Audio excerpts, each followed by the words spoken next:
O Processo, de Franz Kafka. Capítulo 7.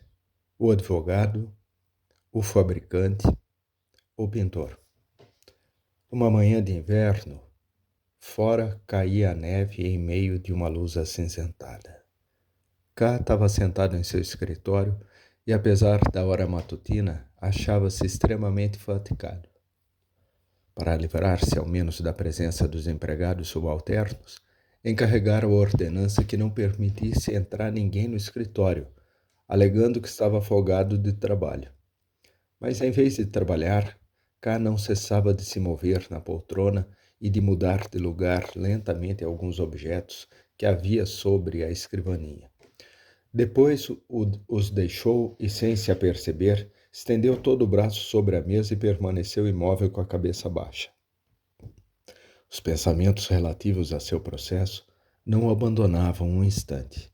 Já muitas vezes tinha meditado se não seria conveniente redigir um escrito de defesa para ser apresentado à justiça. Faria nele uma breve descrição de sua vida até esse momento, e em cada fato que pudesse assumir alguma importância, explicaria as razões pelas quais tinha agido de uma determinada maneira. Também julgaria as suas ações de acordo com seu modo atual de pensar e admitiria ou rechaçaria isto ou aquilo, analisando os motivos pelos quais havia sido induzido a agir de tal ou tal maneira. Eram indiscutíveis as vantagens que apresentava um escrito de defesa semelhante em face daquele dos advogados, que, além do mais, nem sempre eram irrepreensíveis. K não sabia absolutamente nada do que o advogado fizera. Há um longo mês que não o chamava ao seu escritório, mas a verdade era que nem sequer nas entrevistas anteriores que tivera com K, este havia recebido a impressão de que aquele homem pudesse fazer algo por ele. Em primeiro lugar, não lhe havia perguntado quase nada. Contudo, havia tantas coisas que seria preciso perguntar. As perguntas eram o principal. K sentia ele mesmo quão necessário era, no caso, formular perguntas. O advogado, em troca, em lugar de perguntar, falava a ele mesmo, ou então permanecia sentado e mudo diante de K, inclinando-se um pouco sobre a escrivaninha, provavelmente pelo fato de que era um pouco surdo, acariciava a barba e não cessava de olhar o tapete, talvez exatamente no lugar em que estiveram deitados K e Lene. De quando em quando fazia a K vagas advertências, como se estivesse falando a uma criança. Por discursos tão inúteis quanto aborrecidos, não pensava pagar K nem um quarto, chegado o momento de fazer as contas. Uma vez que o advogado julgava tê-lo humilhado o suficiente, tinha o costume de reanimá-lo um pouco. Dizia em tais ocasiões que já havia ganho total ou parcialmente muitos processos idênticos. Processos que, se bem na realidade não fossem, talvez, tão difíceis quanto este, exteriormente, ao menos, pareciam ainda mais desesperados.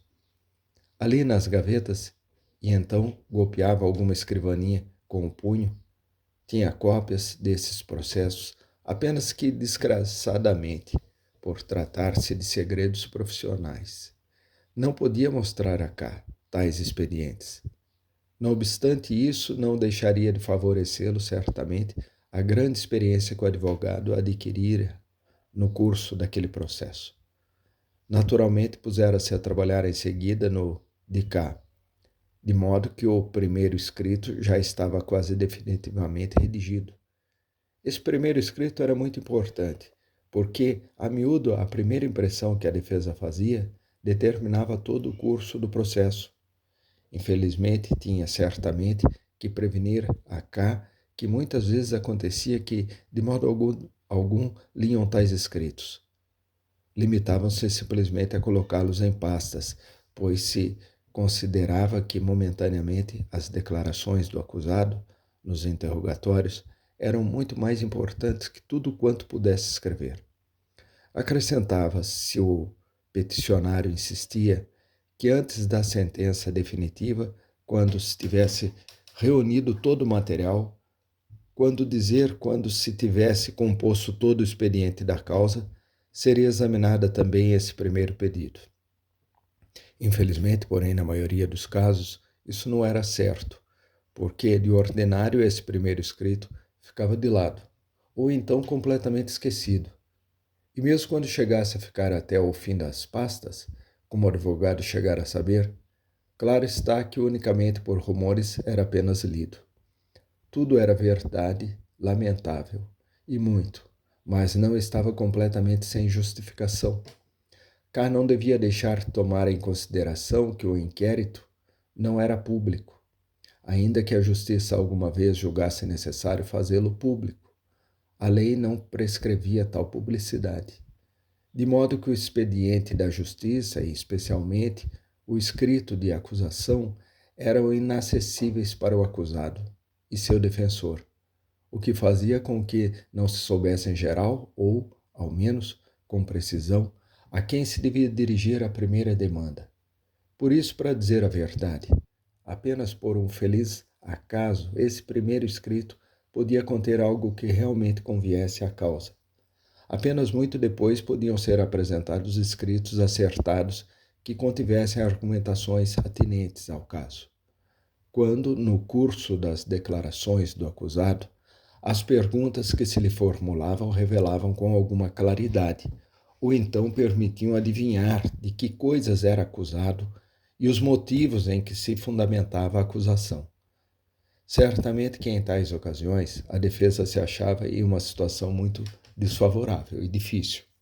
Mas também isso era deliberado, porque no fundo a lei não admitia nenhuma defesa, mas tão somente a tolerava e até parecia perguntar se verdadeiramente não seria mister pôr em tela de juízo aqueles pontos dos códigos segundo os quais teria ao menos que admitir a defesa. De modo que nenhum sentido rigoroso não existia nenhum advogado reconhecido pela justiça. Todos os advogados que atuavam nas esferas judiciais não eram, no fundo, pois, mais do que simples rábulas. Naturalmente que esta disposição desonrava altamente a todo o grêmio. Quando o cá acudisse na próxima vez às secretarias dos tribunais, não teria que ver para convencer-se disso, senão a sala de espera, destinada aos advogados. Sem dúvida ficaria espantado da quantidade de gente que ali se reunia. Já o próprio recinto, estreito, baixo, que se lhes destinara, revelava o desprezo que a justiça tinha por eles. Essa sala recebia luz apenas por uma janelinha colocada tão alto que quando alguém queria olhar para fora por ela, lugar em que, além disso, recebia o fumo de uma chaminé, cuja fuligem sujava o rosto, era preciso a ajuda de um colega para sustentar-se sobre seus ombros. No chão desse recinto, apenas para dar um exemplo das condições em que se encontrava, havia há mais de um ano um buraco, não tão grande que por ele pudesse despencar-se um homem, mas sim o suficiente para que pudesse meter-se inteiramente por ele uma perna. Como a sala de espera dos advogados estava no segundo andar da água furtada. Quando alguém punha a perna nesse buraco, esta pendia pelo teto do primeiro andar do desvão, e, o que era pior, exatamente sobre o corredor onde esperavam as partes. Não era, portanto, exagero chamar de ignominiosa a situação em que se encontravam os advogados. As gestões que se fizeram para dar remédio a ela não tinham alcançado o menor êxito. Além do mais,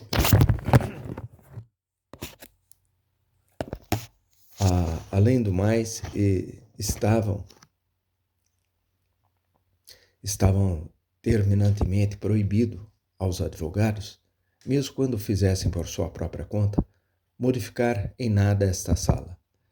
É certo que esse tratamento dado aos advogados tinha os seus motivos. A justiça procurava assim anular o mais possível a defesa para que o acusado fizesse tudo por si. No fundo, não era esse um ponto de vista mau.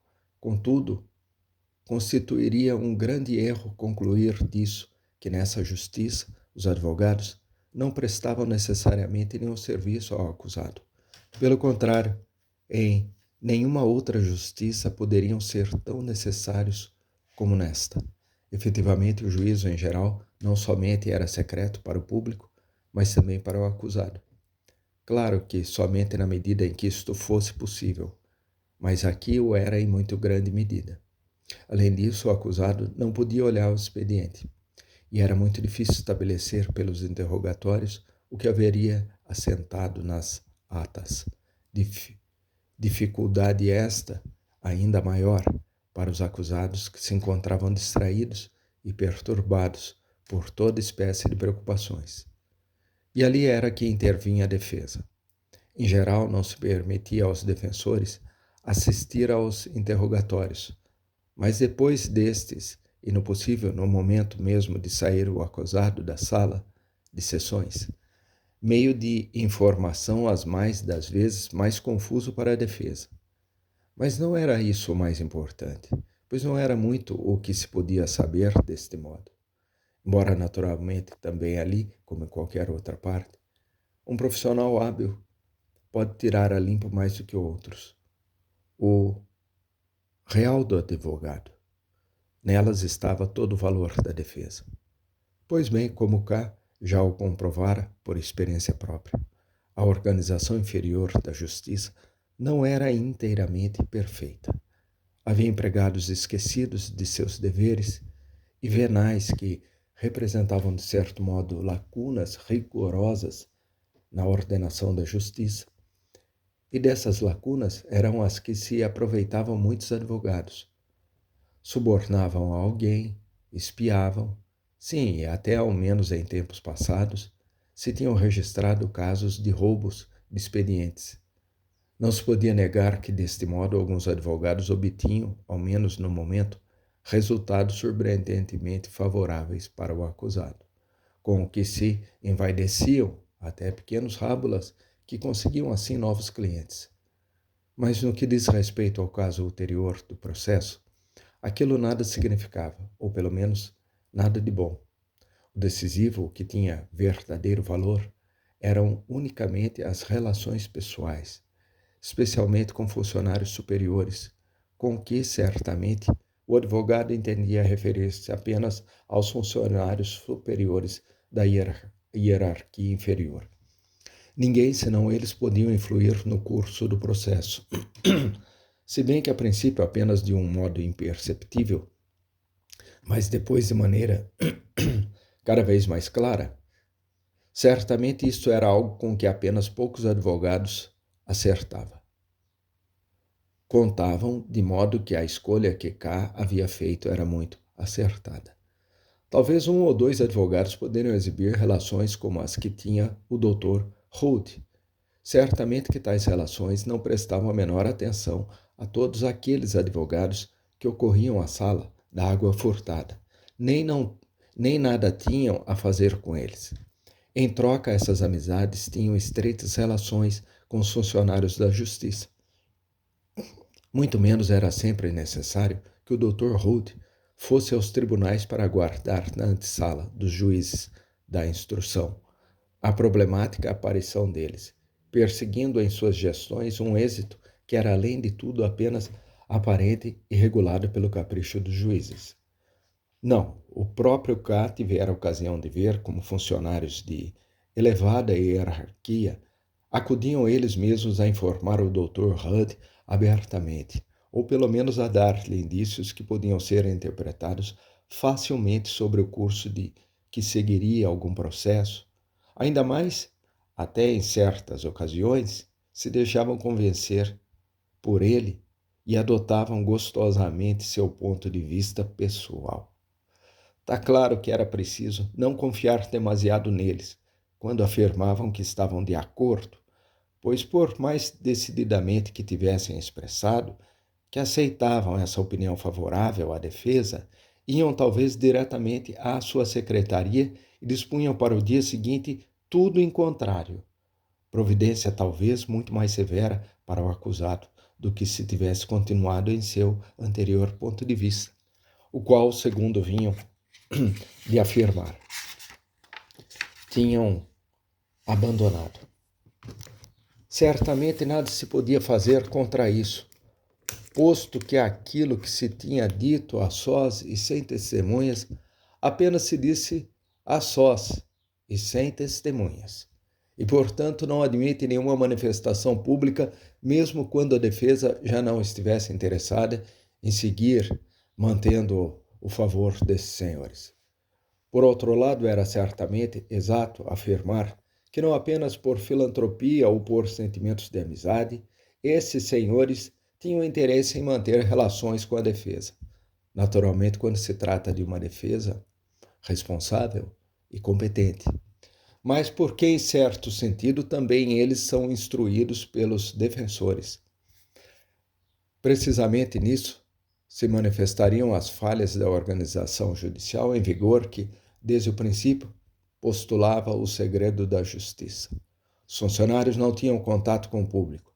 Isso, nos processos ordinários comuns, não era de maior importância, visto que, em tais casos, o processo se desenrolava quase por si mesmo, de um modo automático, de maneira que apenas precisavam intervir nele muito pouco, mas diante dos casos extremamente simples, assim como diante dos particularmente difíceis, ficava com frequência perplexos, pois por permanecer continuamente enrascados dia e noite em suas leis, não chegavam a conhecer exatamente o caráter das relações humanas, pelo que se encontravam em grandes dificuldades para resolver tais casos. Era então quando ocorriam aos advogados em busca de conselho, levando atrás deles uma ordenança carregado daqueles expedientes que eram tão secretos. Junto àquela janela que cá estava vendo, podia ter encontrado muitos senhores, cuja presença ali o surpreenderia muito. Ficavam olhando a rua com expressão de perplexidade e desconcerto, enquanto o advogado estudava sentado em sua escrivaninha os expedientes para poder dar-lhes um bom conselho. Além do mais, eram necessárias circunstâncias, quando se podia comprovar até que ponto pouco usual tomavam a sério suas profissões esses senhores, e até que ponto caíam em grande desespero quando apareciam obstáculos que pela sua natureza não podiam superar. O posto que ocupavam não era fácil de se desempenhar, e, verdadeiramente, se cometeria uma injustiça contra ele se considerasse que assim o era. A ordem hierárquica e os diferentes graus da justiça eram infinitos, pelo que nem mesmo os membros dela os conheciam com precisão. Os inquéritos que se realizam nas cortes de justiça eram secretos, em geral, também para os funcionários de hierarquia inferior, os quais apenas podiam compreender o distante curso ulterior que tomariam os assuntos nos quais estavam trabalhando, de modo que as causas judiciais entravam na órbita de sua jurisdição sem que eles mesmos chegassem a saber, na maioria das vezes, de onde vinham nem onde iriam. Sendo assim, a estes funcionários fugiam-lhes os ensinos que se podiam obter do estudo de todas as fases individuais de um processo, da sentença final e de seus fundamentos. Não podiam senão intervir naquela parte do processo que a lei lhes prefixava expressamente, de modo que conheciam o curso ulterior que o processo tomava, quer dizer, o resultado de seu próprio trabalho, menos do que a defesa, a qual, em troca quase por regra geral, continuava mantendo relações com o acusado até o fim do processo. De modo que também, nesse sentido, os funcionários podiam aprender muitas coisas valiosas da defesa. Cá não precisava surpreender-se, portanto, se considerava tudo isso do caráter irritável dos funcionários, que muitas vezes se manifestava de um modo ofensivo para as partes.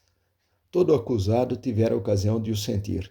Todos os funcionários estavam irritados ainda quando pareciam serenos. Naturalmente, eram os advogadozinhos insignificantes os que mais sofriam as consequências disso. Por exemplo, contava-se a seguinte história que tinha todas as aparências de verdade. Um ancião funcionário, homem bom e tranquilo, tivera que estudar uma difícil causa judicial que tomara um rumo incerto, por causa principalmente das gestões dos advogados. Estudara ininterruptamente durante todo o dia e toda a noite, porque efetivamente esses funcionários são laboriosos como nenhum outro. Pois bem, pela manhã, depois de 24 horas de trabalho, provavelmente não muito produtivo, foi-se à porta de seu escritório e, mantendo-se ali, atirou pelas escadas abaixo todos os advogados que queriam entrar aos tribunais. Estes se reuniram ao pé da escada para deliberar sobre o que seria mister fazer. Por uma parte, não podia propriamente queixar-se do funcionário, pois legalmente careciam de qualquer direito para iniciar ação contra ele. Além disso, como já se ficou dito, tinham que evitar muito perderem os favores dos empregados de justiça. Por outro lado, era dia perdido, todo dia que aqueles advogados não passavam nos tribunais, de modo que estavam muito interessados em entrar. Por fim, resolveram fazer algo destinado a cansar aquele ancião. O advogado subia pela escada. Chegava até a porta do escritório e, resistindo lá em cima o mais que podia. Claro está que apenas se tratava de uma resistência passiva. Deixava-se, por fim, lançar escadas abaixo, onde era recebido pelos seus colegas. E isso repetidamente. A coisa durou cerca de 1 hora. Então, o ancião funcionário, que já estava esgotado por causa da noite que passara trabalhando, acabou por cansar-se realmente, por voltar a seu escritório. Os de baixo não queriam acreditar nisso, por isso enviaram ainda, antes de aventurar-se, a outro advogado para que, passando para trás da porta, estabelecesse se realmente o caminho estava livre. Apenas depois de ter se certificado disso, subiram, provavelmente nem mesmo ousaram murmurar, pois os advogados, nem mesmo dos mais insignificantes, podiam prescindir, pelo menos em parte, das relações com os funcionários. Estavam muito longe de pretender introduzir na justiça qualquer melhora ou de travar sua ação, enquanto que, e isto era muito significativo, quase todos os acusados, mesmo os mais simples, apenas se viam envolvidos no processo, já pensavam em propor melhoras, com o que perdiam tempo e energias que poderiam ser aplicadas com muito maior vantagem na consideração de outras questões. A única coisa que se deveria fazer era acomodar-se à situação tal como se a apresentava, mesmo quando fosse possível melhorar alguns pormenores, o que, porém, era uma louca ilusão. No melhor dos casos, apenas se teria obtido algo que poderia valer para os futuros processos, enquanto o sujeito se teria prejudicado incalculavelmente ao chamar sobre si a especial atenção dos funcionários e despertar neles um rancoroso desejo de vingança. Não, era preciso não chamar a atenção. Era preciso comportar-se com serenidade, mesmo quando se estivesse a ponto de ficar louco. Era necessário procurar compreender que esse grande organismo de justiça era, de certo modo, eterno em suas flutuações, que se alguém pretendia mudar nele alguma coisa, era como tirar-se ele próprio o solo de sob seus pés, e que ele mesmo é que se precipitava na queda, enquanto que o grande organismo, vendo-se apenas muito ligeiramente afetado por isso, conseguiria facilmente uma peça de reposição, sempre dentro de seu mesmo sistema, e permaneceria imutável se não acontecia que, e isto era até o mais verossímil, se tornava ainda mais fechado, ainda mais atento a tudo quanto acontecia, ainda mais severo, ainda pior, de modo que o que se tinha de fazer era abandonar todo o trabalho nas mãos do advogado, em vez de molestá-lo com reprimendas. As censuras não aproveitavam certamente grande coisa, especialmente quando se tornava impossível fazer compreender aos clientes, em toda a sua significação, os motivos da conduta que se seguia.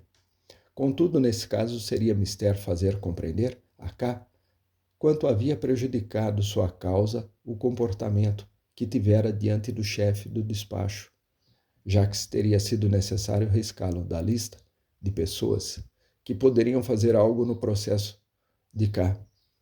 Esse homem tão influente, com intenção bastante clara, fazia como que não escutar nem mesmo as mais fugazes alusões a esse processo. Porque em muitas coisas a verdade era que os funcionários se comportavam como crianças. Frequentemente as miudezas mais insignificantes, entre as quais infelizmente não se podia incluir o processo de cá, os feriam de tal modo que até deixavam de falar com os que verdadeiramente eram bons amigos.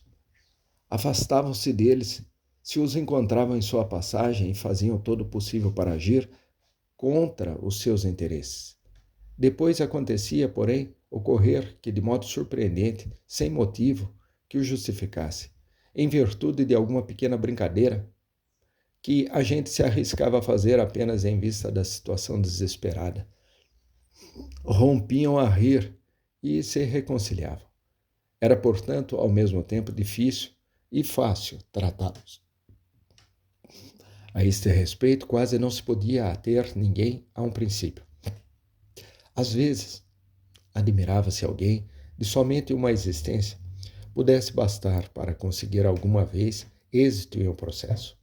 É certo que havia momentos tristes, como aqueles que todo mundo tem, nos quais se acreditava não se ter conseguido nada, absolutamente, nos quais a cada qual lhe parecia que obtivera êxito apenas em processos que, desde o início, estavam já predestinados a ter um bom fim e que, mesmo sem auxílio do advogado, teriam terminado como fizeram, enquanto que outros estavam já perdidos de antemão e, apesar de todos os esforços, apesar de toda a habilidade e dos pequenos êxitos aparentes, dos quais podia envaidecer-se. Então parecia-lhe que não podia mais estar certo de nada. Com respeito a determinadas questões, não se ousaria negar que processos que, por sua natureza mesma, levavam um bom curso, tinham sido desviados dele exatamente pela intervenção dos advogados. É certo que, de todos os modos, ficava aos defensores uma espécie de confiança em si mesmos, mas isso era posteriormente a única coisa que lhes ficava. Esses ataques de desalento, porque naturalmente não se tratava senão de ataques, ameaçavam principalmente os advogados quando repentinamente lhes arrancavam das mãos um processo que tinham conduzido por muito tempo e do qual se diziam satisfeitos. Isso era sem dúvida o que de pior podia acontecer a um advogado. Está claro que não eram os acusados os que lhes arrebatavam o processo. Isso certamente nunca acontecia. Um acusado que escolheu, já uma vez, um determinado advogado, tinha de ficar com ele, acontecesse o que acontecesse. Além disso, tendo pedido ajuda uma vez, como poderia depois arrumar-se sozinho, não era, portanto, esta uma situação que se pudesse verificar, mas sim podia acontecer muitas vezes que o processo tomasse um giro no qual o advogado não pudesse já seguir seu cliente. Então separava-se simplesmente o advogado do processo, do acusado e de todo o assunto. Já aqui as melhores relações que se mantivessem com os funcionários não poderiam ajudar, porque eles mesmos nada sabiam. Queria dizer que o processo entrara em uma fase em que nenhuma ajuda podia já favorecê-lo, em que trabalhavam nele cortes de justiça inacessíveis, em que o acusado já não era tão pouco acessível ao advogado. Chegavam-se então à sua casa e se encontravam sobre a escrivaninha todos os numerosos escritos que se tinha redigido com tanto trabalho, com tantas esperanças postas nesta causa.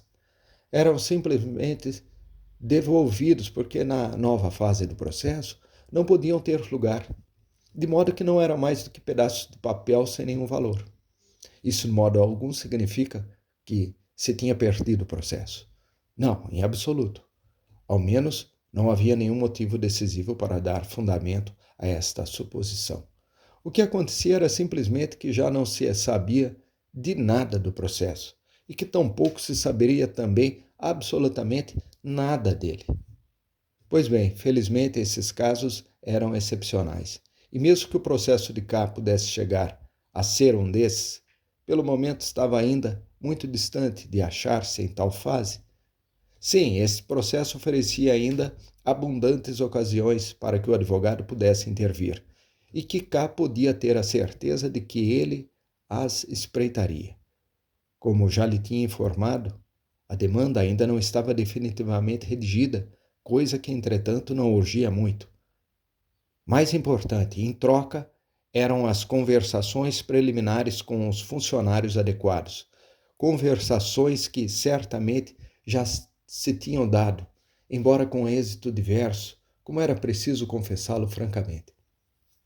Pelo momento, era muito melhor não revelar pormenores, porque eles somente poderiam influir em K desfavoravelmente ao fazê-lo conceber demasiadas esperanças ou demasiados temores. Melhor era que se contentasse com saber que muitos daqueles funcionários se tinham manifestado muito favoravelmente à causa e dispostos a colaborar, enquanto que outros se tinham mostrado menos favoráveis, mas de modo algum haviam recusado totalmente sua ajuda. De modo que, em geral, o assunto apresentava aspecto muito bom.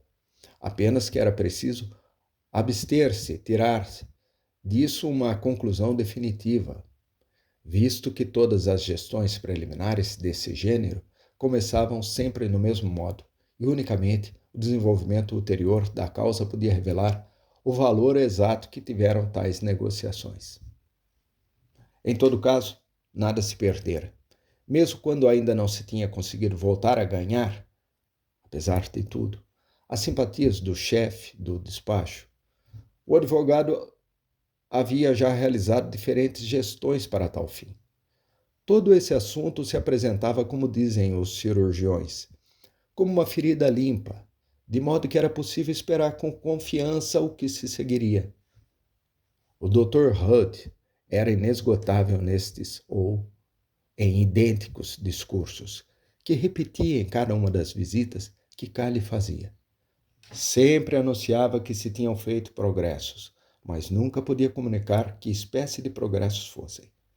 Trabalhava continuamente na redação do primeiro escrito, o qual, porém, não estava ainda terminado, circunstâncias que depois, na seguinte visita de K, mostrava como uma grande vantagem, pois apresentar a demanda naquele momento, coisa que de maneira alguma se poderia ter previsto, teria sido pouco oportuno.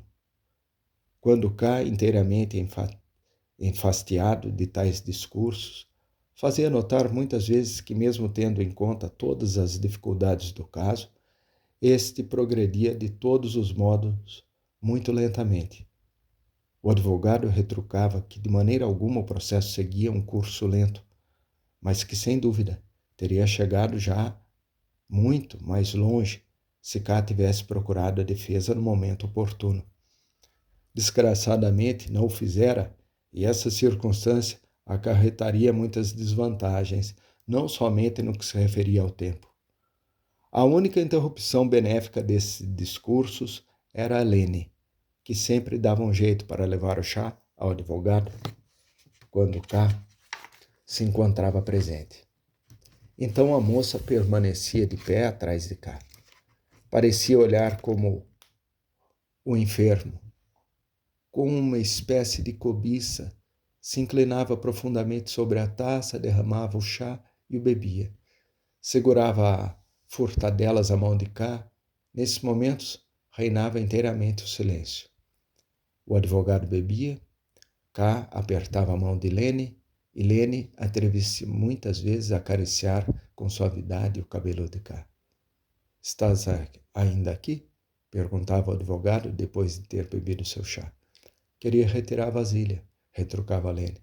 Então estreitava ainda uma última vez a mão de K, e o advogado, tendo-se enxugado a boca, começava novamente a pronunciar seus discursos com forças renovadas. Será que o advogado pretendia infundir-lhe esperanças ou desespero? K não sabia, mas não tardou em chegar à conclusão de que sua defesa não estava em boas mãos. Bem poderia ser que tudo o que o advogado dissera fosse certo. embora deliberadamente procurava atribuir-se o papel principal e que efetivamente nunca tivera a seu cargo um processo tão importante, a seu juízo, como o de cá. Contudo, fazia-se suspeitas as suas contínuas alusões, as suas relações pessoais com elevados funcionários. Será que, na realidade, tais relações se ocupariam exclusivamente do processo de cá? O advogado nunca se esquecera de fazer notar que apenas se tratava de funcionários subalternos, quer dizer, de funcionários que ocupavam postos inferiores e que, por consequente, certos trâmites que o processo tomara poderiam ser-lhes importantes para os efeitos de seu processo na carreira. Será que, porventura, através da atuação do advogado, não conseguiriam precisamente que o processo tomasse tais trâmites frequentemente tão desfavoráveis para o acusado? Está claro que nem em todos os processos os funcionários agiriam deste modo. Isso não era provável. Haveria, evidentemente, muitos processos em cujo curso interviriam esses funcionários para favorecer a defesa, já que posteriormente também a eles lhe convinha conservar a boa fama de advogado. Agiriam, contudo, assim realmente no processo de cá? De que modo interviriam tais funcionários em um processo que, como o advogado explicava, era sumamente difícil, portanto, importante, que desde o princípio mesmo havia despertado enorme atenção à justiça? Não podia haver nenhuma dúvida a respeito do que era preciso fazer. Já se via que o primeiro escrito não acabava de ser apresentável, mesmo quando já fazia 2 meses que durava o processo. Este, segundo o que o advogado afirmava, se encontrava em seus princípios. O procedimento era evidentemente muito adequado para fazer com que o acusado dormisse, permanecesse inativo, para depois, de súbito, cair sobre ele com a sentença, ou ao menos para fazê-lo conhecer um resultado desfavorável, que levaria à investigação da causa a autoridades superiores. Era absolutamente indispensável que o próprio K intervisse. Exatamente quando se achava dominado por um grande cansaço, como nessa manhã de inverno em que sentia seu espírito falto de toda a vontade, apossava-se dele essa certeza. Já não sentia o desprezo que antes sentira pelo processo. Se estivesse sozinho no mundo, teria descuidado ligeiramente esse processo, no caso, naturalmente, de estar certo de que efetivamente existia. Mas agora já o seu tio o tinha relacionado com o advogado, estavam em jogo considerações familiares. Sua situação já não era inteiramente independente do curso do processo. Ele mesmo, fazendo caso omisso de qualquer precaução, falara diante de conhecidos com certo prazer realmente inexplicável. Outras pessoas, por meios para ele desconhecidos, também se tinham inteirado.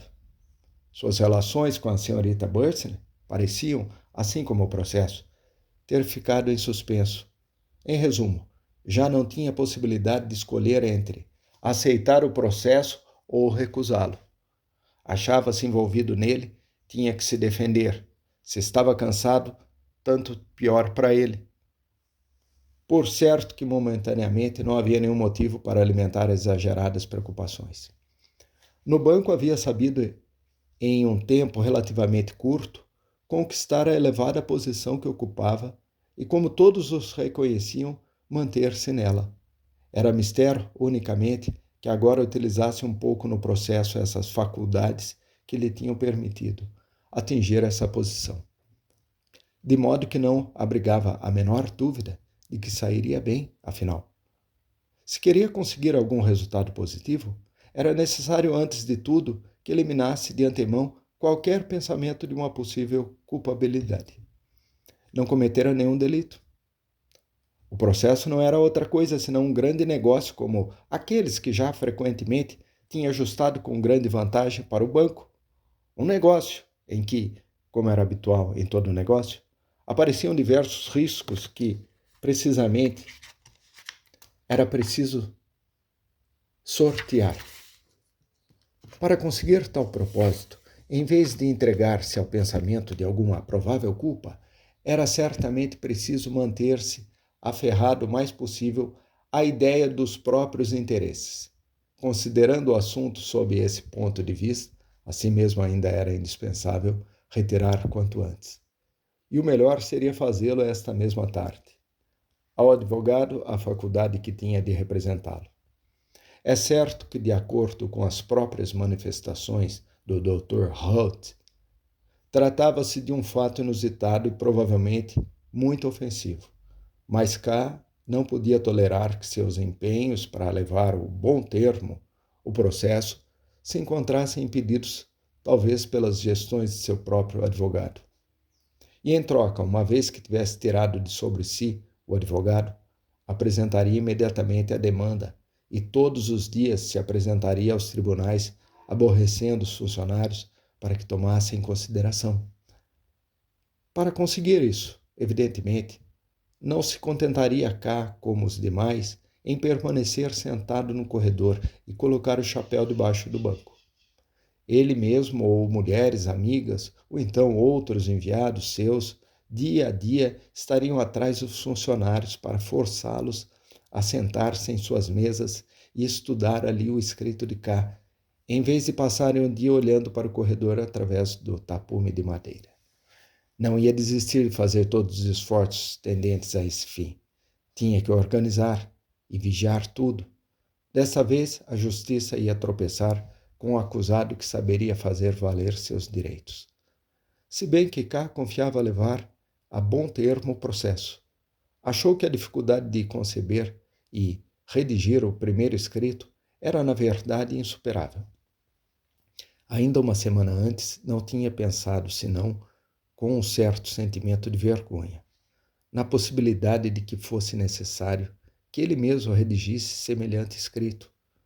Mas não lhe tinha ocorrido então que podia ser assim tão difícil fazê-lo. Recordava que uma manhã em que precisamente se achava cansado de trabalhar, repentinamente tinha posto de lado todos os seus papéis e apanhado o lápis e um caderno de anotações, procurara redigir o rascunho desse primeiro escrito para pô-lo talvez à disposição do seu lerdo advogado. Mas nesse momento se tinha aberto repentinamente a porta do seu escritório, pela qual entrou o vice-diretor do estabelecimento, rindo a grandes gargalhadas. O momento fora muito penoso para cá, embora o vice-diretor não se risse, evidentemente por causa da demanda que cá procurava redigir, da qual, além do mais, nada sabia, porém por causa de uma anedota de bolso que ele acabava de ouvir e que, para compreender, era mister ilustrar com desenho. Então o vice-diretor, tendo-se inclinado sobre a escrivaninha de cá, tendo apanhado da mão deste seu lápis, fez o desenho sobre a folha de papel destinada ao rascunho do escrito. Agora cá não mais sentia qualquer vergonha. Era preciso redigir essa demanda. Se durante 2 horas de escritório não achava tempo para fazê-lo, o que era muito provável, teria de escrevê-la em sua casa durante as noites. E se as noites também não fossem suficientes, pediria licença. Antes de tudo, era preciso evitar-se ficar na metade do caminho, que não apenas nos negócios, mas sempre em todas as partes, era o pior que se podia fazer. É certo que a redação desse primeiro escrito representava um trabalho quase infinito. Não se precisava ser um fraco de caráter para chegar à convicção de que seria impossível conseguir alguma vez por termo a esse escrito. Isto não por preguiça ou por astuto cálculo, que eram os fatores que apenas ao advogado podiam obstar-lhe de levar a termo tal redação, mas porque K não sabia de que estava sendo acusado, de modo que tinha que relembrar toda a sua vida, até nos menores detalhes e acontecimentos, para poder examiná-la em todos os seus aspectos. Mas quão triste lhe era todo esse trabalho! Talvez fosse apropriado para aquelas pessoas já aposentadas, cujo espírito voltou novamente à infância e para as quais talvez lhe ajudasse a preencher seus longos dias. Mas em troca, agora que K necessitava concentrar todos os seus pensamentos no trabalho, agora que o dia, visto que sua carreira ascendente significava já uma ameaça para o vice-diretor do banco, se lhe passava com enorme rapidez, que, como homem jovem, queria gozar suas breves tardes e noites livres. Exatamente agora teria de se preocupar com a redação desse escrito. Não cessava de se lamentar, quase maquinalmente, e apenas para pôr fim ao estado em que se encontrava, apertou com o dedo o botão da campainha elétrica que soava na antecâmara. Enquanto fazia, olhou o seu relógio. Eram 11 horas. Desperdiçara 2 horas de tempo precioso. Está claro que se encontrava ainda mais cansado do que antes. Embora, a dizer a verdade, não perdera completamente o tempo, já que tinha chegado a certas conclusões que lhe podiam ser valiosas. As ordenanças trouxeram-lhe, junto com diversas cartas, 2 cartões de visita de uns senhores que já há muito tempo aguardavam cá. Tratava-se justamente de 2 clientes muito importantes do banco, aos quais, em caso algum, deveria ter feito esperar, porque vinham em momento tão importuno e porque pareceu a cá que se perguntavam por sua vez, os senhores atrás da porta fechada. O ativo K esbanjava o tempo mais precioso das horas de trabalho em assuntos particulares. Cansado pelo anterior e cansado já pelo que teria de vir, K se pôs de pé para receber ao primeiro desses senhores. Era um senhor de pequena estatura, um homem ágil, um fabricante, a quem K conhecia muito bem. Ao entrar, lamentou interromper o importante trabalho de K, e esse, por sua vez, lamentou ter precisado fazer esperar tanto tempo ao fabricante. Contudo, K disse estas palavras de desculpa, de modo mecânico e com falsa entonação, de modo que, se o fabricante não tivesse estado completamente absorvido pelo assunto que o levava a ver K, não deixaria de perceber. O homenzinho tirou apressadamente de todos os seus bolsos contas e tábuas, que estendeu sobre a escrivaninha de K.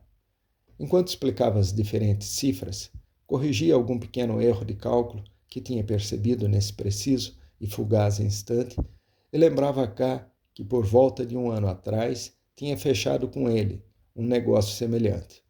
Não deixou, porém, de avisá-lo que, desta vez, outro banco queria ocupar-se a todo custo do assunto. Por fim se calou, esperando que K manifestasse a sua opinião. Ao princípio, K seguiria realmente com grande atenção o discurso do fabricante, pois o negócio, que era efetivamente importante, também o interessava. Apenas que, desgraçadamente, isso durou pouco. Ao fim de um instante, tinha deixado de prestar atenção. Ainda que continuasse confirmando com motivos de cabeça as ruidosas exclamações do fabricante, mas por fim também as ruidosas exclamações do fabricante. Mas por fim também teve de deixar de fazer esses movimentos, limitou-se a contemplar a calva cabeça daquele homem inclinada sobre os papéis e a perguntar-se quando o fabricante chegaria enfim a perceber que todos seus discursos eram inúteis. Quando por fim se calou, K acreditou no primeiro momento que era precisamente isso que tinha acontecido e que o outro se calava para dar-lhe oportunidade de confessar que ele não estava em condições de ouvi-lo. Apenas que, com pesar, precisou notar pelo olhar atento do industrial, que visivelmente estava disposto a responder a todas as objeções, que ia prosseguir em seguida sua exposição sobre o negócio. K inclinou então a cabeça, como obedecendo a uma ordem, e com os lápis começou a percorrer os papéis, fazendo deter-se nesta ou naquela cifra. O fabricante esperava objeções. Talvez os números não fossem realmente exatos. Talvez não fossem verdadeiramente reveladores. Por fim, cobrindo os papéis com a palma da mão, começou de novo, inclinando-se muito próximo de K. Uma exposição geral de todo o negócio. É difícil, disse K, torcendo a boca e deixando-se cair sobre um braço da poltrona. Já que os papéis, o único objeto a que se podia aferrar, estavam agora ocultos. E até apenas dirigiu um débil olhar à porta quando essa se abriu e apareceu por ela, não de um modo inteiramente claro, mas como envolvido em um céu de gases, o próprio vice-diretor.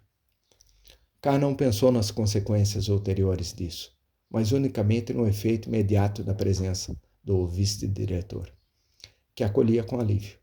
Efetivamente, o fabricante levantou-se de um salto de sua poltrona e apressou-se a sair ao encontro do vice-diretor. K gostaria que ele o tivesse feito ainda 10 vezes mais rápido, pois temia que o vice-diretor pudesse desaparecer novamente. Mas seus temores foram vãos, pois os dois senhores se encontraram, se apertaram as mãos e chegaram juntos até a escrivaninha de K. O fabricante lamentou ter encontrado tão pouco interesse no negócio por parte do procurador do banco e apontou K, que sob o olhar do vice-diretor tinha voltado a inclinar-se sobre os papéis. Quando os dois senhores se apoiaram no escritório para conversar, e o fabricante tudo fazia para conquistar a opinião do vice-diretor, a K pareceu-lhe que por cima de sua cabeça aqueles dois homens que ele se representava com dimensões exageradamente grandes realizavam negociações diferentes a si mesmo. Levantando lentamente e com precaução os olhos, K procurava inteirar-se de que estava tratando lá em cima. Tomou de sua mesa, sem olhá-la, uma folha de papel, colocou-a sobre a palma da mão e, pouco a pouco, enquanto ele mesmo se punha de pé, foi elevando-a para aqueles senhores. K pensava que a nada determinado obedecia esse gesto, mas que agia desse modo unicamente com o sentimento de que deveria comportar-se assim se algum dia conseguisse redigir definitivamente aquele importante primeiro escrito que haveria de libertá-lo por completo. O vice-diretor, que se achava inteiramente absorvido na conversação, apenas olhou ligeiramente o papel, sem ler o que ele havia escrito. Porque o que era importante para o procurador, para ele, não tinha nenhuma importância, de modo que se limitou a tomá-lo das mãos de K enquanto dizia: "Muito obrigado, já estou a parte de tudo." Depois voltou a depositá-lo tranquilamente sobre a mesa. K, despeitado, olhou-o de soslaio.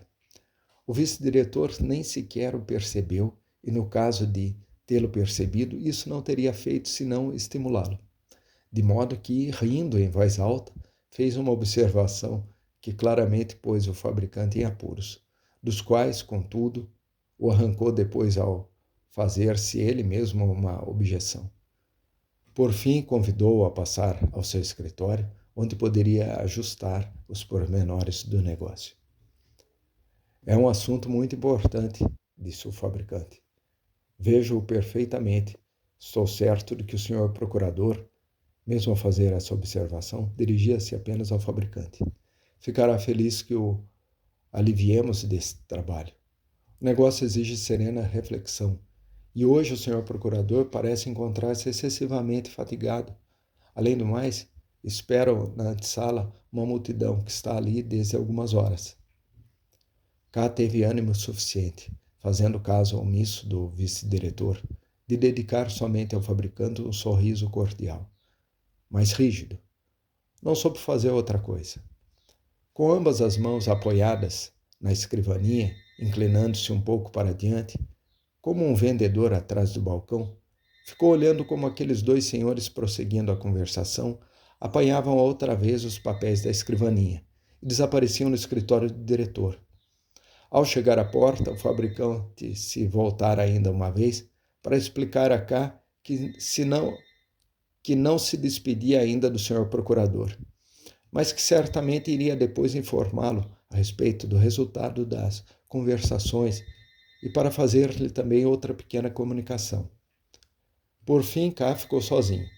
De nenhum modo pensou em fazer entrar os outros clientes e confusamente apresentou-se à sua consciência o pensamento de que seria muito agradável deixar as gentes que aguardassem lá fora na crença de que ele se achava ainda negociando com o fabricante e que por esse motivo ninguém podia entrar em seu escritório, nem mesmo a ordenança. Chegou-se até a janela, sentou-se no parapeito desta, sustentando-se com uma mão na veneziana e contemplou a praça que se estendia a seus pés. Continuava caindo neve. O tempo ainda não tinha clareado. Permaneceu assim sentado um bom espaço de tempo, sem saber que espécie de cuidados eram os que verdadeiramente o traziam inquieto. De quando em quando olhava com algum sobressalto por cima do ombro para a porta da sala de espera, onde erroneamente acreditava ter ouvido algum rumor. Mas como ninguém se apresentava, foi-se tranquilizando. Foi até o lavatório, refrescou-se com água fria, com a cabeça mais descansada, voltou a sentar-se na janela. A determinação que tomara de ocupar-se pessoalmente de sua defesa apresentou-se muito mais difícil de levar à prática do que, ao princípio, acreditara. Enquanto sua defesa esteve abandonada em mãos do advogado, tinha-se sentido, no fundo, pouco afetado pelo processo. Contemplara-o, por assim dizer, de longe, sem que o tivesse alcançado diretamente. Tinha podido considerar o estado da causa cada vez que quisera, e também cada vez que quisera tinha podido tirá-lo de sua mente. Agora, em troca, se ele mesmo se ocupava de sua defesa, tinha de se expor, ao menos momentaneamente, por inteiro à justiça.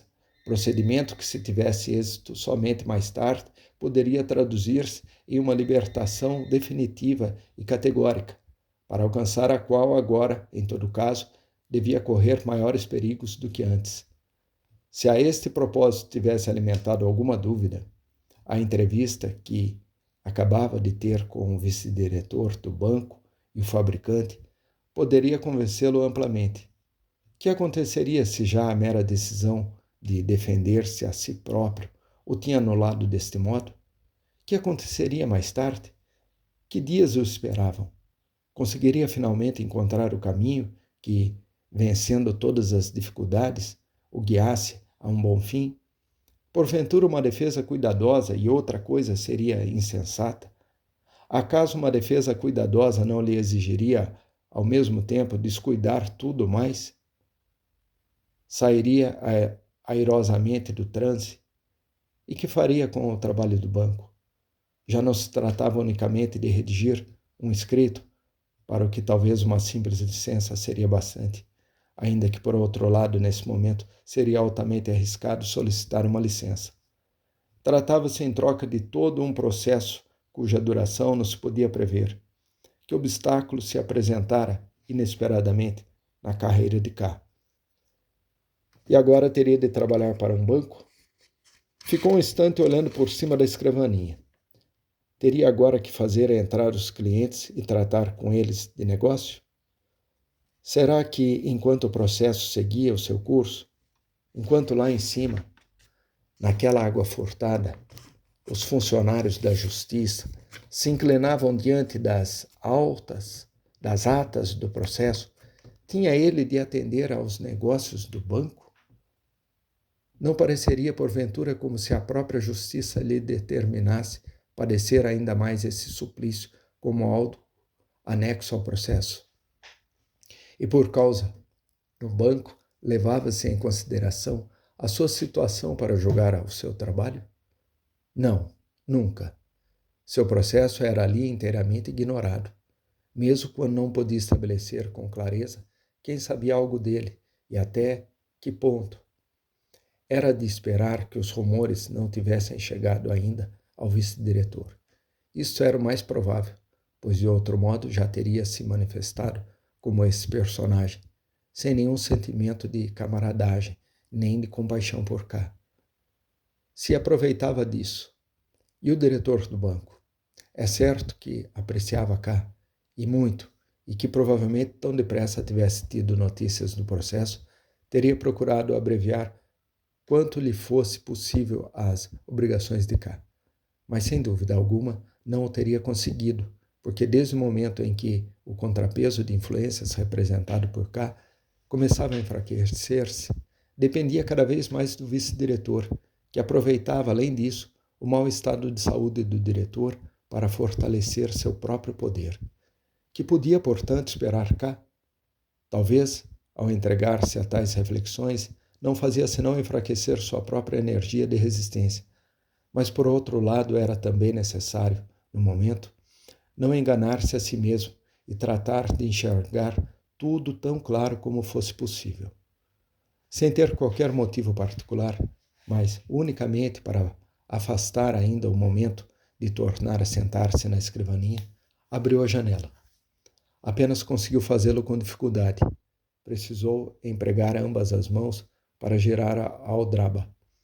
Imediatamente entrou na janela. Através da janela, o odor,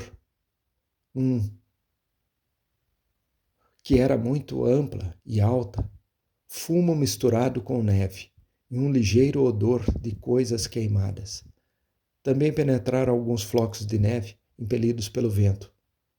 Feio outono, disse às costas de K, o fabricante, que sem ser pressentido por aquele, havia saído do escritório do vice-diretor e entrara no de K.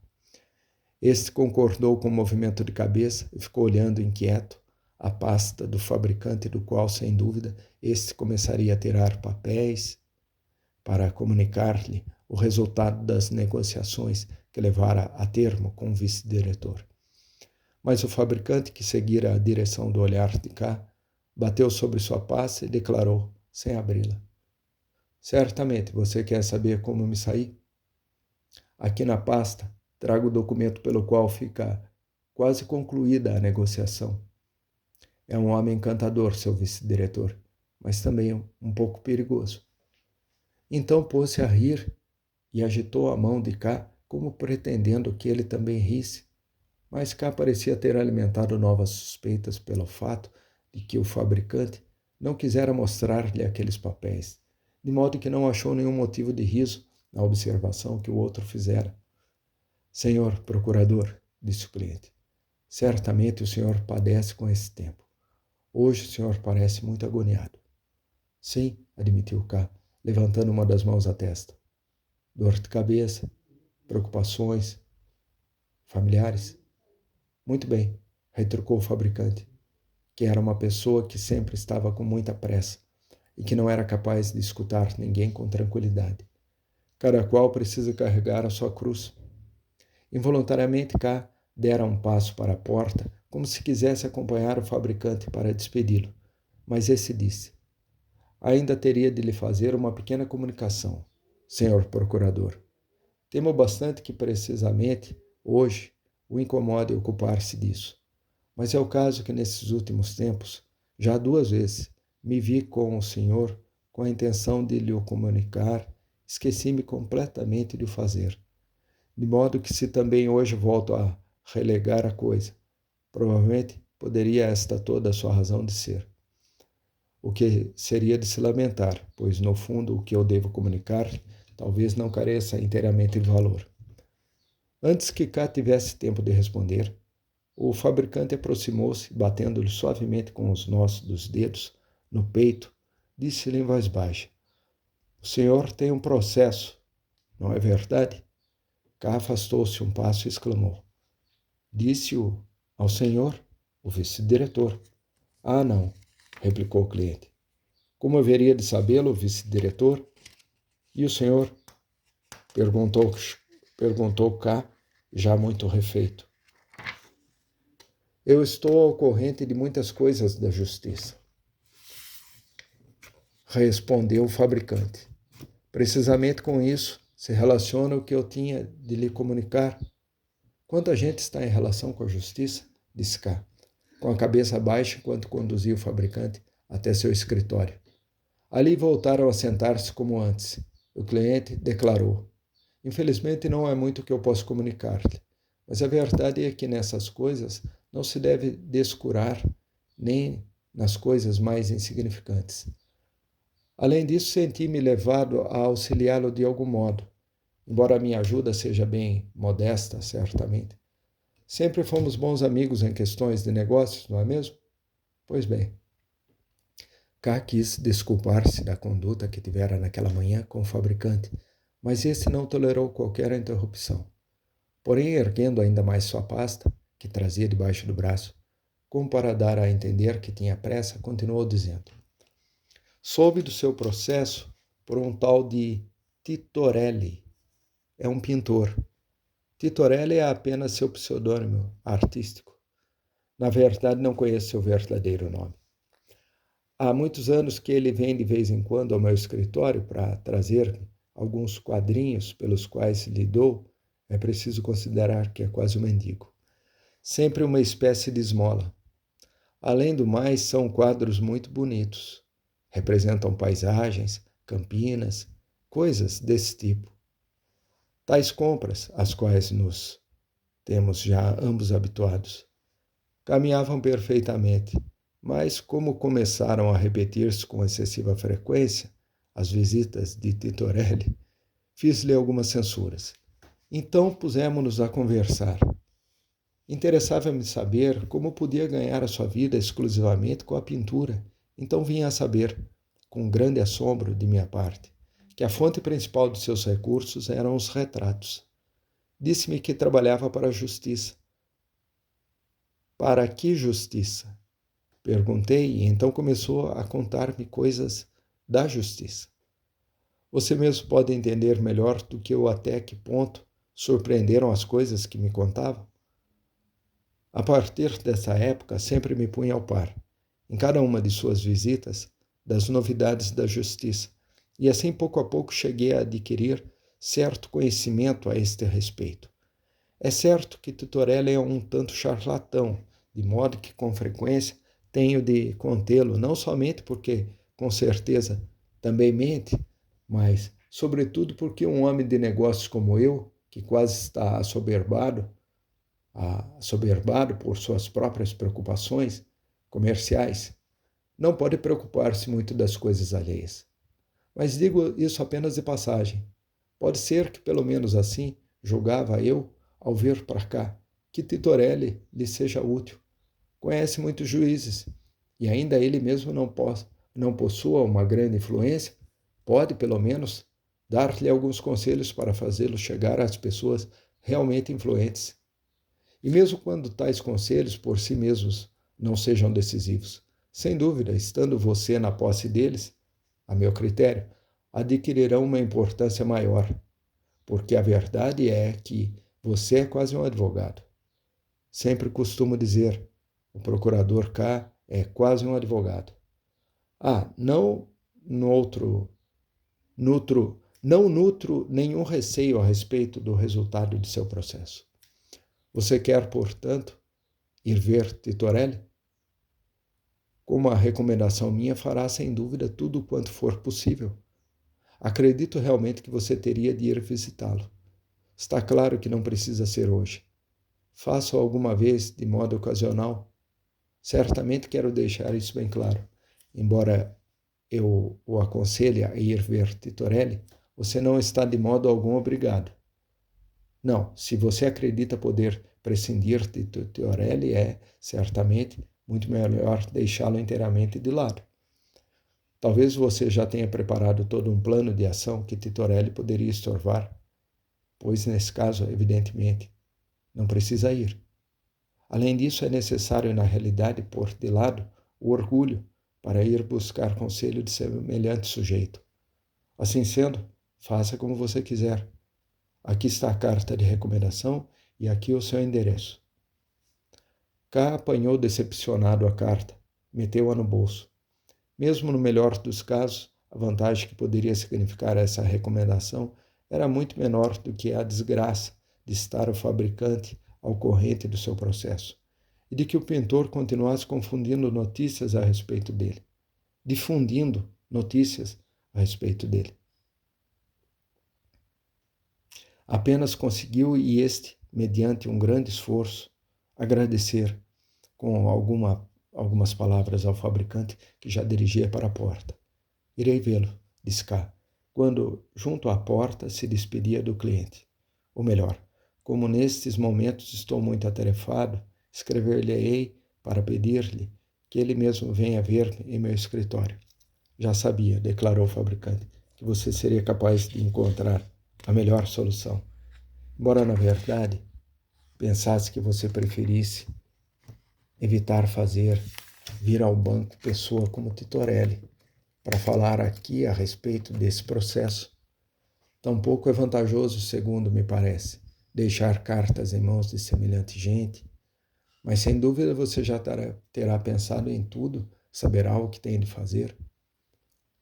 Despedindo-se dele, K voltou até a janela. Não obstante o seu aspecto de serenidade, achava-se K realmente espantado. Para dizer a verdade, apenas dissera que escreveria a Titorelli para demonstrar de algum modo ao fabricante que sabia apreciar sua recomendação e as possibilidades que poderia oferecer-lhe um encontro com o pintor. Mas se verdadeiramente tivesse achado a intervenção de Titorelli valiosa, não teria titubeado em escrever-lhe efetivamente. Apenas a observação do fabricante lhe tinha feito reconhecer as perigosas consequências que teriam podido seguir-se disso. Tão pouco podia confiar, pois, em seu próprio juízo. Se fora possível que, mediante uma carta, convidasse a ir ao banco um personagem duvidoso para falar com ele e pedir-lhe conselhos sobre o processo, num lugar em que apenas estava separado por uma porta do escritório do vice-diretor, não era também possível e até muito provável que passasse por alto muitos outros perigos ou que desse verdadeiramente neles? Nem sempre teria junto dele alguém que o advertisse. E agora, precisamente agora, em que tinha de se concentrar todas as suas forças, devia além disso nutrir semelhantes dúvidas a respeito de sua própria capacidade de julgar. Dúvidas que até esse momento nunca havia conhecido. Será que as dificuldades que agora encontrava para levar a termo seu trabalho profissional se apresentariam também em seu processo? Para dizer a verdade, não conseguia compreender como fora possível que por um momento lhe tivesse ocorrido escrever a Titorelli para convidá-lo a apresentar-se no banco. Balançava ainda a cabeça, imerso em tais pensamentos, quando a ordenança aproximou-se de seu lado para notificá-lo de que na antessala ainda estavam 3 senhores que esperavam ser recebidos. Há muito tempo já esperavam que K os atendesse. Agora que viam que o ordenança falava com K, tinham-se posto de pé e cada um deles pretendia aproveitar a oportunidade favorável para entrar no escritório de K, antes dos outros, visto que tão desconsideradamente se lhes tinha feito perder tempo na sala de espera. Não queriam tampouco agora ter considerações com ninguém. Senhor procurador, disse um deles, mas K, que tinha feito trazer pela ordenança o abrigo de inverno, disse, enquanto colocava com a ajuda daquele, dirigindo-se aos 3 senhores. Perdoe-me, infelizmente nesse momento não tenho tempo de recebê-los. Rogo-lhes que me desculpem, mas tenho de atender a negócios urgentes que me obrigam a sair imediatamente. Já viram que até agora estive sumamente atarefado. Poderiam ser amáveis ao ponto de voltarem amanhã ou em qualquer outro momento? Ou não prefeririam, porventura, tratar o assunto pelo telefone? Ou antes, se quiserem pôr-me brevemente ao corrente do que se trata, depois lhes darei uma resposta por escrito e detalhada. Mas certamente o melhor seria que voltassem em outra ocasião. Os clientes que, pelo visto, tinham estado esperando inutilmente, acolheram com tal assombro as propostas que K fazia, que fizeram mudos, olhando uns para os outros. De modo, então, que estamos de acordo? Perguntou K, voltando-se para o ordenança que nesse momento lhe dava o chapéu. Através da porta aberta do escritório de K, podia-se ver que lá fora a neve caía com maior intensidade. Por isso K ergueu a gola do abrigo e o abotoou até em cima. Justamente nesse momento apresentou-se, saindo da sala ao lado, o vice-diretor, que sorriu ao ver K com o abrigo de inverno posto, conversando com aqueles senhores, e perguntou: vai sair, senhor procurador? Sim, disse K, voltando-se para ele. Preciso fazer alguns negócios fora. mas o vice-diretor já se tinha voltado para os outros senhores. Mas a estes senhores? Perguntou. Creio que estão esperando há muito tempo. Já nos pusemos de acordo, retrucou K. Mas os clientes já não se contiveram e rodearam K e explicaram-lhe que não teriam ficado esperando durante horas inteiras se seus assuntos não fossem importantes e se não exigissem que os tratasse minuciosamente e com reserva. O vice-diretor do banco ficou um momento escutando-os, olhou também para K, que segurando o chapéu em uma das mãos, estava ocupado em sacudir dele o pó com a outra, e acabou por dizer: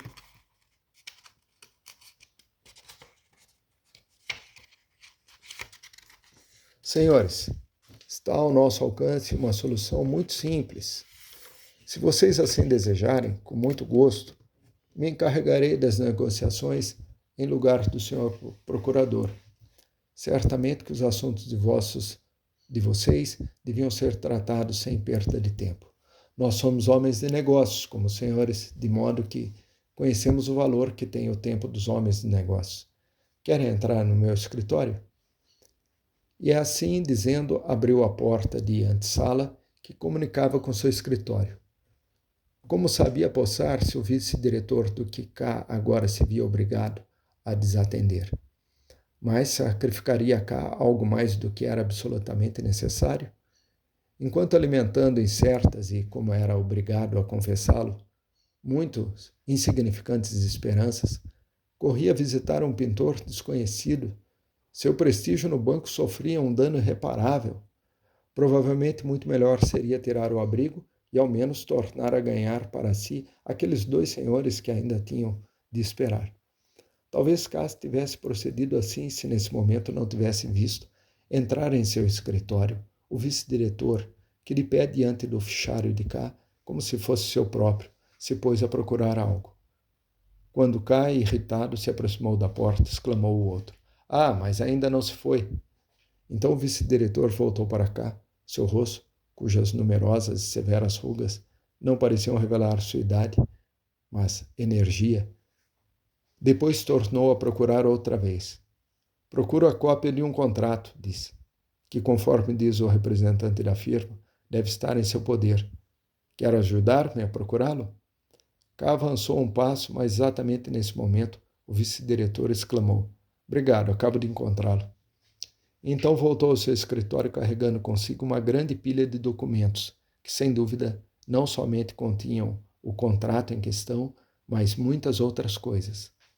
Agora não estou em condições de impedi-lo, disse K a si mesmo, mas quando tenha superado as minhas dificuldades pessoais, será ele realmente o primeiro a quem eu faça sentir, e certamente do modo mais amargo possível.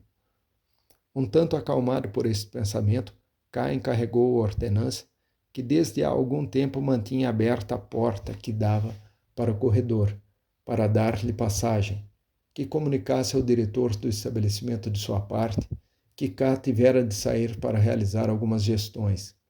Depois abandonou o banco sentindo-se quase feliz por poder dedicar inteiramente ao seu processo algum tempo. K transferiu-se em seguida à casa do pintor, que vivia em um subúrbio da cidade situado em um lugar completamente oposto àquele em que estavam as secretarias dos tribunais. O bairro era ainda mais pobre do que aquele, as casas ainda mais sombrias, as ruas cheias de sujeira, que lentamente era levada daqui para lá pela neve derretida. Na casa em que vivia o pintor, apenas uma das folhas do grande portal estava aberta. Na parede que correspondia à outra se tinha feito um buraco, do qual exatamente no momento em que K se aproximava, minou um líquido repugnante, amarelento, fumegante, que fez com que algumas ratazanas assustadas fugissem para o regato próximo. Ao pé da escada estava deitado com a boca para baixo um menino que chorava aos gritos. Mas mal se podia ouvi-lo devido ao ruído ensurdecedor que provinha de uma oficina de funilaria situada no outro lado do corredor da estrada. A porta da oficina estava aberta. 3 operários de pé e dispostos em semicírculo trabalhavam em alguma peça que não cessavam de golpear fortemente com seus martelos. Uma grande chapa de folha de lata, pendurada da parede, atirava uma luz pálida através do espaço que ficava entre os corpos dos operários, aos quais se iluminava o rosto e os aventais de trabalho. K concedeu a todo este quadro uma rápida olhada. Queria ficar livre o mais depressa possível, falar tão somente umas poucas palavras com o pintor para voltar logo ao banco. Por mais insignificante que fosse o êxito que alcançassem suas gestões com o pintor, isso bastaria para influir sobre a disposição com que voltaria a realizar o seu trabalho no banco. Ao chegar ao terceiro andar, teve que diminuir o passo. Era-lhe muito difícil respirar. A escada era muito empinada, os andares desmedidamente altos, e o pintor devia viver certamente na água furtada da casa. Além disso, o ar era opressivo.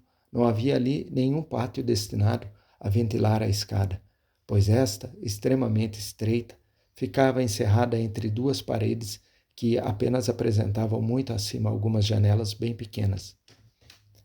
Exatamente nesse momento em que K se detinha um momento para descansar, saíram correndo de um apartamento umas tantas jovens, quase meninas, que, rindo em grandes brados, subiram apressadamente a escada.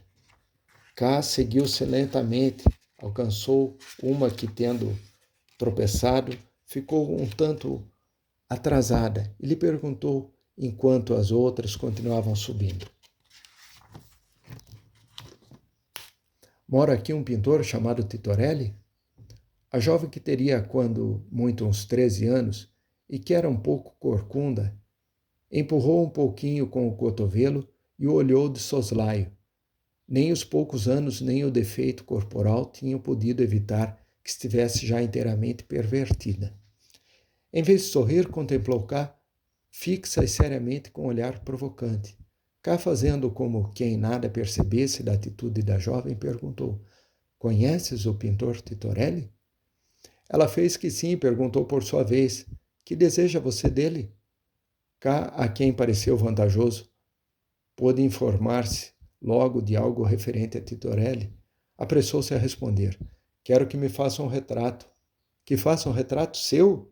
perguntou a jovem, abrindo desmedidamente a boca e dando alguns leves golpes no peito de K, como se este tivesse dito algo extraordinariamente surpreendente ou insensato.